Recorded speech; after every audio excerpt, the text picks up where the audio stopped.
我本來以為謝賢離開之後，故事就結束了，但沒想到一份遺囑曝光之後，整個娛樂圈都炸開了。謝賢走得好瀟灑，亦都走得好低調，但佢走之後留下嗰份遺囑，一點都唔低調。呢兩日，全網都喺度討論一件事：謝賢嘅遺囑曝光，有人話佢將90%家產留俾兩個孫仔 Lucas 同 Quintus， 有人話張柏芝負責代管呢筆錢，但條件係唔可以改噶。亦有人發現謝霆鋒同謝婷婷只分到剩低嘅10%，但更加多人注意到一個細節，一個好多人忽略，但越諗越覺得不簡單嘅細節。遺囑裏面完全冇 Marcus 嘅名字，一個字都冇。Marcus 係邊個？就係張柏芝第三胎兒子，2018年出生。由佢出世嗰一日開始，佢親生父親嘅身份就成為娛樂圈最大嘅謎團。8年過去，冇人知道答案，但偏偏呢份遺囑好似俾咗一個答案。不過今日要講嘅唔係簡單講 Marcus 冇分到錢，真正值得睇嘅係點解一個冇分到錢嘅人反而握住咗謝家最關鍵嘅東西，一份甚至比 DNA 更加難解決嘅命脈。你可能會問，冇分到遺產，點解反而會變成贏家？唔急，呢件事遠比你想象中複雜。接下來我會將成件事拆開講清楚，由遺囑裏面嘅數字到信託裏面嘅條款，由謝賢做事嘅精準到 Marcus 一直保持嘅沉默，有張柏芝受到嘅限制到謝霆鋒選擇嘅回避，你會見到一個完全唔一樣嘅真相。準備好，我哋由頭開始講。先睇呢份遺囑。根據港媒流出嘅獨家消息，謝賢留下嘅總資產超過1億港元，亦有媒體講得更加具體，加埋物業、股票、投資同版權，總資產可能接近10億港元。但無論點計算，分配方案基本一致，90%資產留俾兩個孫仔 Lucas 同 Quintus， 各佔45%，剩低10%。謝霆鋒同謝婷婷各分5%，呢個比例一公開，馬上引起巨大爭議。好多人話謝賢偏心孫仔，唔偏心自己仔女。但如果你仔細睇呢個安排，其實佢計算得非常精準。謝霆鋒缺錢嗎？唔缺。謝婷婷缺錢嗎？亦都唔缺。真正需要被安排嘅，其實係兩個仲未成年嘅小朋友。所以謝賢選擇咗家族信託。咩叫家族信託？簡單講，就係唔直接將錢交俾孩子，而係將資產交俾一個信託機構管理。孩子未成年之前，由監護人代為管理，等到孩子達到指定年齡之後，先可以真正獲得呢筆錢。呢種方式喺香港富豪圈非常普遍。點解？因為可以避免好多問題，例如孩子年紀太細，未必識管理巨額財富，又或者監護人挪用資產，再或者因為離婚再分，導致財富流向外部。所以謝賢設立呢個信託，其實有幾個重點條款，其中3條特別值得注意。第一條，張柏芝負責代管；第二條，如果張柏芝改嫁，自動失去代管資格；第3條，張柏芝必須每個月帶孩子去謝賢墓地祭掃。呢3條每一條背後都有心意。首先講第一條，點解代管人會選擇張柏芝？其實原因好簡單，因為佢係孩子嘅親生母親。謝霆鋒雖然都有撫養權，但佢長期喺內地工作，真正陪伴兩個孩子成長嘅人一直都係張柏芝，所以謝賢將代管權交俾佢，從邏輯上講係合理嘅。但第二條就更加值得玩味，改嫁就失去資格。呢句話代表咩？代表謝賢用法律安排限制咗呢筆錢嘅流向。你可以再分，但如果你再分，你就唔再擁有管理呢筆錢嘅權利。呢唔係懲罰，而係一種約束，一種確保謝家資產唔會流出去嘅精準控制。第3條更加耐人尋味，每個月帶孩子去墓地祭掃。喺香港文化裏面，祭掃係一件非常重要嘅事情，尤其係豪門家族，每個月一次，唔係簡單做個形式，而係一種身份確認，確認兩個孩子屬於謝家，確認呢段關係唔會隨着時間慢慢消失。所以你再睇返呢90%遺產，表面上係錢，但真正核心其實係3個字：歸屬權。兩個孫仔嘅安排，謝賢已經處理得清清楚楚。但問題來了 ，Marcus 呢？ Marcus 得到咗咩？答案係咩都冇。遺囑裏面冇佢個名，冇1分錢，冇信託，亦都冇任何特別安排。好多人睇到呢度都會話，果然謝家唔承認呢個孩子。但如果你咁諗，可能正錯過咗最關鍵嘅地方，因為事實可能剛剛相反。呢個反而係謝賢最高明嘅地方。首先要明白一件事，遺囑唔係普通一張紙，喺法律層面，佢係經過公證，由律師見證，每一項資產分配都必須清楚明確。如果 Marcus 真係同謝家存在法律關係，謝賢嘅律師敢唔敢喺遺囑裏面完全漏掉佢？答案係唔敢，因為一旦遺漏之後，隨時可能引發繼承權爭議，一場遺產官司可以打好多年。而謝賢做事一向瀟灑，但佢從來唔喜歡留下後患，所以遺囑裏面冇 Marcus，未必代表遺忘，更加可能代表根本唔需要寫。點解唔需要寫？因為喺法律層面，呢件事可能早已經有答案。謝霆鋒曾經公開講過，佢只有 Lucas 同 Quintus 兩個兒子。呢句話唔係隨便講，喺法律意義上，呢係一種身份聲明。所以謝賢唔需要喺遺囑裏面再去否認一個法律上不存在嘅身份。有時候遺囑裏面嘅沉默比直接否認更有力量。講到呢度，你可能會覺得咁 Marcus 咪即係徹底同謝家冇關係，但唔好急。事情冇咁簡單，因為法律上不存在，同輿論上存在係完全兩回事。而接下來呢一部分，先係整個故事真正關鍵嘅地方。不過喺繼續之前，我哋要先了解一個人謝賢，因為只有知道佢係一個點樣嘅人，你先會明白呢份遺囑背後真正嘅意思。謝賢1936年出生，廣東番禺人，屋企有8個兄弟姐妹，佢排行第4，所以大家一直叫佢4哥。16歲嗰年，佢考入演員訓練班，17歲正式踏入演藝圈。1953年拍攝第一部電影《留下三水喉》，正式出道。當時嘅佢只不過係一個年輕演員，但有一樣東西，由17歲一直保持到89歲，就係體面。你見過謝賢唔戴墨鏡嘅樣嗎？好少。你見過謝賢唔着西裝出現嗎？亦都好少。佢每一次出現在公眾面前，永遠都係整理得一絲不苟，頭髮梳得整整齊齊，墨鏡一戴，氣場馬上出來。呢種體面唔係刻意裝出來，而係刻入骨子裏面嘅習慣。2019年，謝賢獲得第38屆香港電影金像獎終身成就獎，呢個獎對佢來說實至名歸。但更加令人震撼嘅係2021年85歲高齡嘅謝賢，憑電影殺出個黃昏，第一次獲得金像獎最佳男主角，創造金像獎歷史上最年長影帝紀錄。85歲拎影帝係咩概念？好多演員未到60歲已經選擇退休，但謝賢85歲仲繼續拍戲，仲繼續領獎，仲繼續保持自己嘅風格。謝賢一生出演過幾多作品，橫跨黑白粵語片時代，經歷無線電視黃金時期，亦經歷亞洲電視年代，累計作品接近200部。其中《千王之王》裏面嘅羅四海更加成為港劇歷史上最經典角色之一。1980年《千王之王》播出，當時電視台黃金時段收視一度失敗，甚至差點腰斬，最後高層投入大量資源，成功令劇集翻身，重新奪回收視冠軍。2年之後，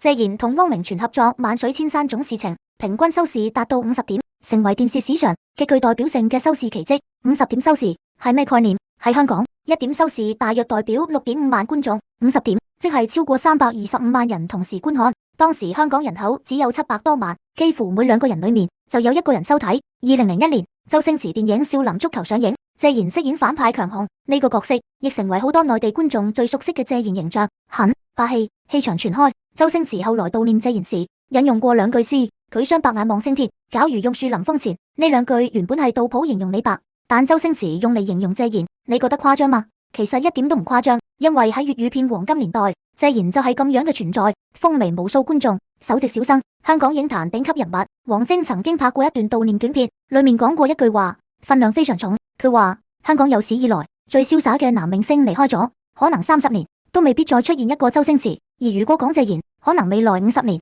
都未必再出現第2個謝賢。50年呢個評價對於一個演員來說已經係極高嘅肯定。成龍亦都發文悼念，佢話喺片場聽到4哥離世嘅消息，覺得非常難過。我仲未紅嗰陣，謝賢已經係大明星。佢話謝賢以前對自己非常照顧，之後大家經歷過好多事情，到今日回想起來，全部都係難忘嘅人生回憶。你睇下，連成龍呢種級別嘅人物喺謝賢面前都仍然係後輩。謝賢一生幫助過幾多人，根本數唔清，但佢從來唔會主動講出來，因為喺佢心裏面呢啲事情只係應該做。呢個就係謝賢身上嘅江湖氣。所以一個咁樣嘅男人面對自己人生最後一份安排，你覺得佢會唔會隨便？答案係唔會，佢比任何人都更加認真。剛剛講到謝賢將90遺產留俾2個孫仔，但你可能唔知道佢對其他人嘅安排同樣令人意想不到。先睇下謝賢對前女友 Coco 做過什麼。Coco 比謝賢細49歲，2個人喺2005年開始交往，嗰一年謝賢69歲，Coco 先20歲，相差49年嘅戀情公開之後，外界一片譁然，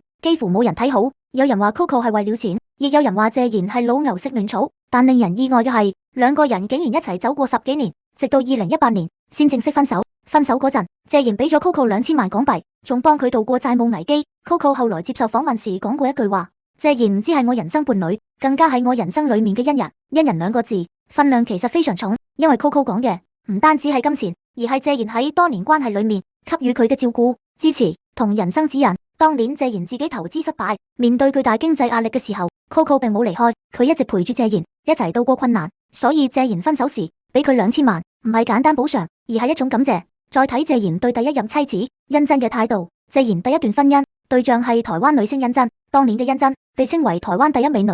謝賢追求佢花咗好多心思，2個人結婚之後，婚姻只維持咗3年。外界曾經傳聞原因同導演劉家昌有關，但多年之後2個人再次喺公開場合見面，關係依然非常友好。謝賢離世消息傳出之後，甄珍含淚回應，佢話自己一輩子都會喺心裏面為謝賢保留一個重要位置，希望謝賢一路好走。再睇第2任妻子狄波拉，1978年謝賢開始追求狄波拉。1979年8月，兩個人正式結婚，婚後生下謝霆鋒、謝婷婷。1995年，兩個人結束16年婚姻之後，狄波拉喺2000年同新加坡設計師姜耀成再婚。有趣嘅係，據傳當年離婚時，謝賢甚至主動催狄波拉簽字，佢話唔好拖啦，免得姜耀成改變主意。聽落好瀟灑，但喺港媒眼中，呢個反而成為絕世好前任嘅經典表現。因為離婚之後，兩個人唔但冇反目成仇，反而一直保持友好關係。謝霆鋒45歲生日嗰陣，狄波拉同謝賢坐埋一齊食飯，現任丈夫、前夫同框出現，呢個畫面當年令好多港媒都大讚謝賢真係一個難得嘅好前任。狄波拉同謝賢離婚超過30年，但謝賢晚年身體狀況唔好嘅時候，狄波拉每星期至少探望2次，每次都會帶上謝賢由細食到大嘅老字號木桶杏仁餅。謝賢住院期間，聯繫醫生了解病情，安排護理方案，每日奔波照顧，好多事情都係狄波拉親自處理。謝賢離世之後，狄波拉雙眼紅晒出現在街頭，面對記者，佢雙手合十，只講咗2個字：感謝。再睇謝賢對身邊照顧佢嘅看護安排，謝霆鋒請咗4名擁有專業醫護背景嘅看護，24小時分3更輪班照顧，確保謝賢全天候有人陪伴。據傳，就連謝賢離開之前，幾位看護都收到咗遣散費。你睇下，一個連前女友、前妻，甚至身邊工作人員都安排得清清楚楚嘅人，你覺得佢會唔會忘記一個孫仔？答案係唔會。謝賢呢個人一生做事都有3個字，唔留尾，無論感情、金錢定係人情，佢都一定要處理得清清楚楚。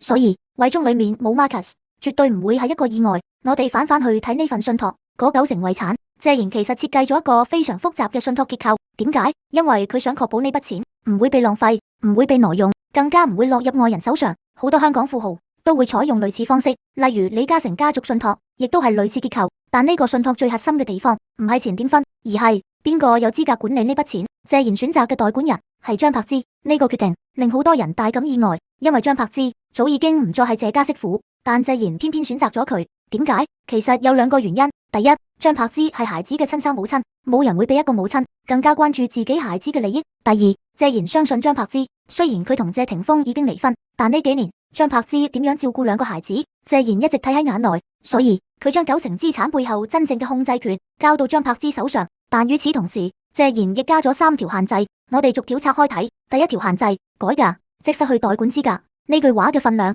比表面睇起來重好多。香港豪門對於改嫁呢件事一直非常敏感。點解？因為一旦再婚，家庭關係可能改變，監護安排可能變化，而資產流向亦可能隨之改變。謝賢唔想見到呢種情況發生，所以佢用法律條款鎖住呢個可能。你可以再婚，但一旦再婚，呢筆錢就唔再由你管理。對於張柏芝來說，呢個當然係一個艱難選擇。但謝賢最關注嘅唔係張柏芝個人選擇，而係謝家嘅資產永遠保持姓謝。第2條限制，每個月帶孩子去祭掃。呢個安排，好多人一開始唔明白，覺得謝賢點解要加入呢個條件。但如果了解香港文化，你會發現呢件事其實比錢更加重要。祭掃代表嘅唔只係一個儀式，而係家族記憶嘅延續。每個月1次，代表2個孩子從細開始就知道自己屬於邊個家族，知道自己嘅身份，知道自己同謝家之間嘅聯繫。謝賢要嘅唔單止係錢有人繼承，佢更加想確保2個孫仔永遠記得自己姓謝。第3條限制，子女成年之後先可以真正獲得資產。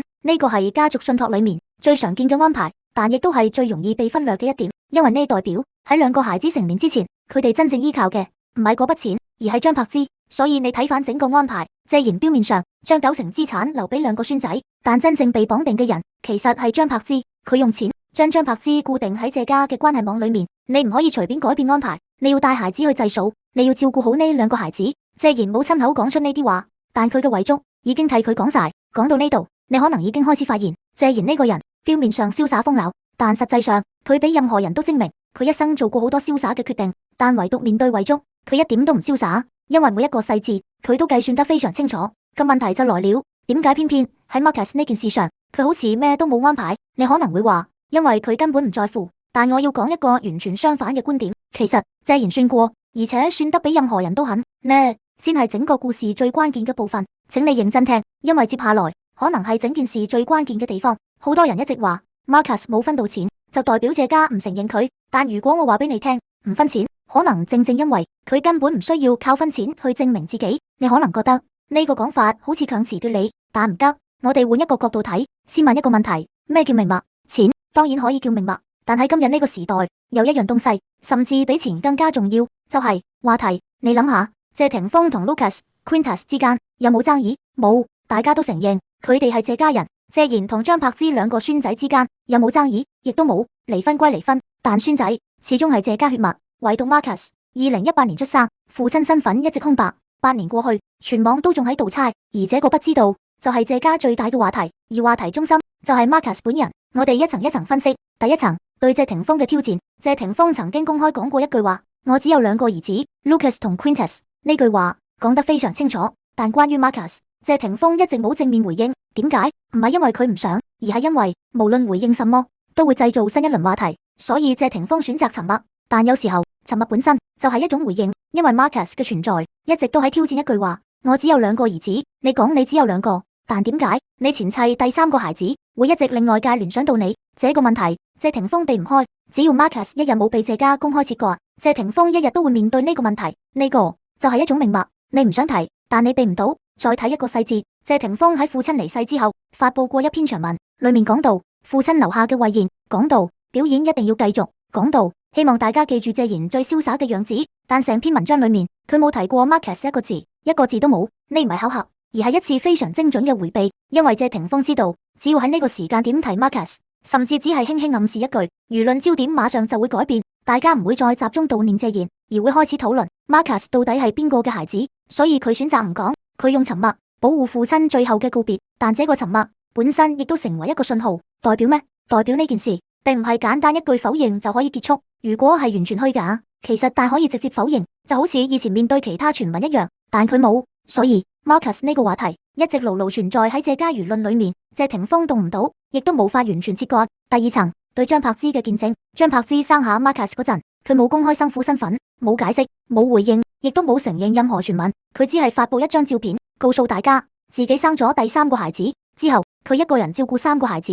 你諗下，一個已經有2個兒子嘅女人，選擇獨自生下第3個孩子，呢個決定本身就代表一種態度。而 Marcus 就係佢呢個選擇最直接嘅見證。如果有一日 Marcus 身份被確認，張柏芝呢8年就會得到一個答案。如果永遠冇答案， Marcus 就會成為佢人生最大嘅謎團。但無論結果點樣， Marcus 都已經成為呢個故事裏面最關鍵嘅人物，因為佢唔需要遺產，佢自己就已經係故事本身。